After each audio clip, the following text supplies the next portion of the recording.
पश्चिम बंगाल में आज से स्वनिर्भर बंगला परियोजना के तहत फॉर्म वितरण की प्रक्रिया शुरू हो गई है। मुख्यमंत्री ममता बनर्जी ने राज्य के बजट में घोषणा की थी कि 21 से 40 वर्ष के युवाओं के लिए युवा साथी योजना शुरू की जाएगी।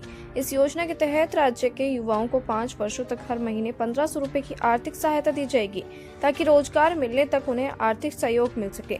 मुख्यमंत्री ने बजट में जो घोषणा की थी उसी वादे को निभाते हुए आज शिवरात्रि के पावन अवसर पर पूरे राज्य में युवा साथी योजना, भूमिहीन खेत मजदूर सहायता और लक्ष्मी भंडार योजना के फॉर्म वितरण की शुरुआत की गई। পক্ষ থেকে আজকে যে এই যুবকদের জন্য একটা বিরাট প্রকল্প ঘোষণা ম্যাডাম করেছিলেন, তার আজকে শুভ সূচনা হলো। আপনারা দেখলাম শুভ সূচনা করলেন। তো যুব সাথীদের জন্য এটা কি বলবেন, আপনারা কিভাবে দেখছেন বিষয়টা? প্রথমেই মাননীয় মুখ্যমন্ত্রী মমতা বন্দ্যোপাধ্যায়কে ধন্যবাদ জানাই যে যুবক যুবতীরা এবং যারা ক্ষেতমজুর তাদের জন্য যে প্রকল্পটা লঞ্চ করেছে সেখানে সাধারণ মানুষ এত আনন্দের সঙ্গে আজকে আমাদের গোটা পশ্চিমবাংলায় প্রত্যেকটা বিধানসভায় একটা করে ক্যাম্প হচ্ছে।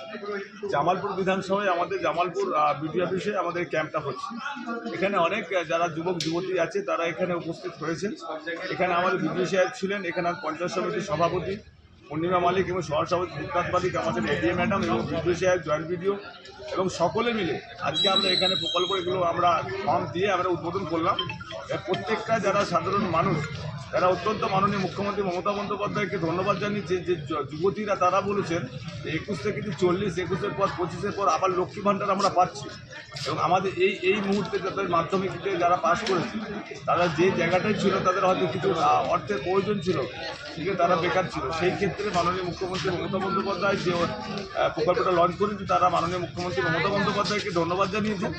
এবং এই প্রকল্পটা ওরা অত্যন্ত খুশি যাতে আমরা প্রত্যেকটা মানুষকে পশ্চিমবাংলার প্রত্যেকটা মানুষ যাতে পায়। এবং জামালপুর ব্লকে যেমন অনলাইনে ফর্ম ফিল আপ হচ্ছে, আমরা চাইব প্রত্যেকটা মানুষ এই প্রকল্পের আওতায় যেন আসুক। এটাই আমাদের বলার আর কিছু। এই প্রকল্প কি আপনারা মনে করছেন নির্বাচনে আপনাদের কিছুটা অ্যাডভান্টেজে রাখবে? নির্বাচনের ব্যাপারটা নয়, নির্বাচনটা হচ্ছে আলাদা। কারণ মাননীয় মুখ্যমন্ত্রী মমতা বন্দ্যোপাধ্যায় যারা তৃণমূল কংগ্রেসের কর্মী, যারা জনপ্রতিনিধি, সারা বছরই কাজ করেছে সাধারণ মানুষের সঙ্গে।